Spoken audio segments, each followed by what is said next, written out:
Hey and welcome, I'm Hammeh, and in this series we're discovering the lore, backstories and characters of Overwatch's heroes.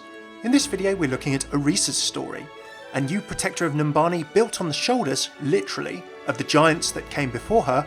Arisa's still got a lot to learn to both fulfill her creator, Oladere's hopes and dreams for her, as well as help dispel her line's history and symbolic fear, rooted in the first Omnic Crisis. Firstly, I'll go through Arisa's story so far. Before the first Omnic Crisis, many lines of robots and mechs worked with humanity all over the world. When Omnica Corporation apparently revolutionised robotic manufacturing, automated construction factories known as Omiums were constructed all over the world. In Africa, one such factory was constructed in Nigeria. The Nigerian Omnium started churning out robots known as OR-14s. To be used in security, Omnica's Omniums attempted to show the capabilities and limits that they could reach. They had a lot to live up to. Some suggested that Omnica's self-improving software algorithms combined with manufacturing could lead to the start of a golden economic age for the planet. This was never to be realised. Omnica was forcibly dissolved when fraud and problems were uncovered both within the company and the Omniums, and the factories were closed too. Now, symbols often take on new meanings and associations throughout history, far-flung from their origins.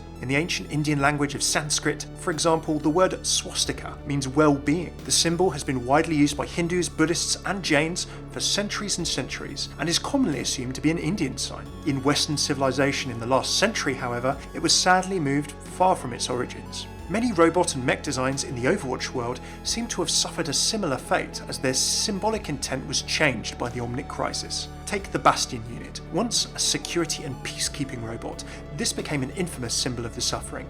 And the OR-14 too became a bringer of destruction and death. Edina in Hebrew means gentle. Now, whether that's the heritage of the line's name or not, the OR-14 Edina, pressed into service by the Omniums, would have gone far from their gentle namesake, as they were part of the army that besieged humanity all around the world.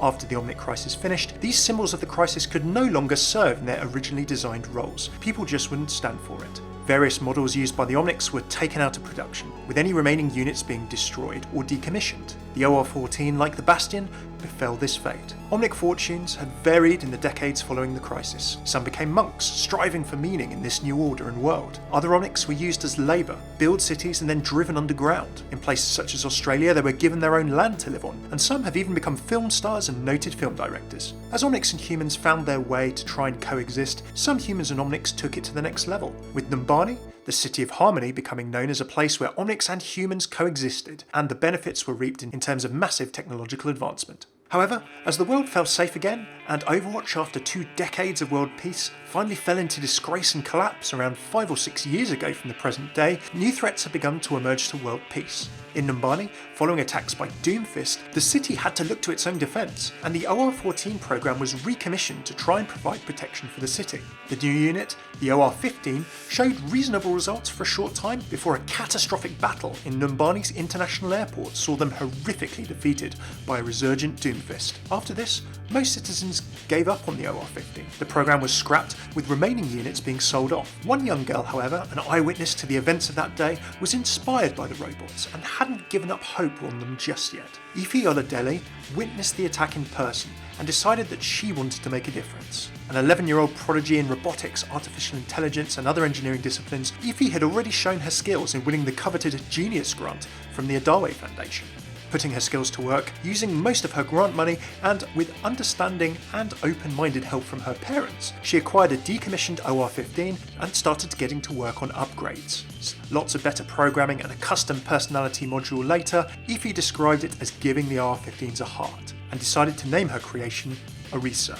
From the Yoruba religion and language, an ethnic group native to the Nigerian area of Africa, in Yoruban culture, Arisa is a spiritual human that can always be recognised as a godlike figure, a deity due to extraordinary feats or accomplishments. Arisa has shown that she can be of service to the city, but it's very much a learning process. She's still working towards finding her optimal protocols. The Omnic's inexperience can cause her to be an occasional liability. This isn't the best way to stop traffic, for example. Fortunately, between Ify's willingness to make modifications and Arisa's adaptive artificial intelligence, both robot and creator have always been able to try and set things straight. As Arisa starts her career as Numbani's new guardian, she has much to learn, but as long as she's guided by Ify's optimism and her own growing sense of honour and duty, she will be ready to protect Numbani and try and protect her creator at any cost.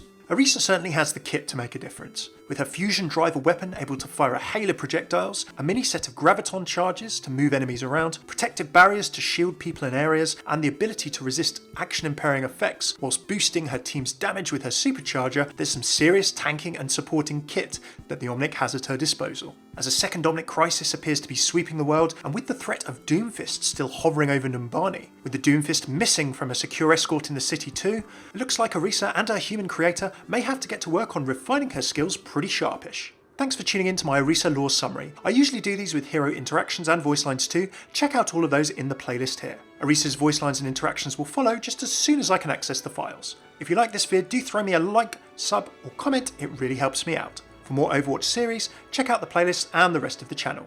There's a bunch of lore here. Cheers for tuning in, I've been Hammeh, take it easy.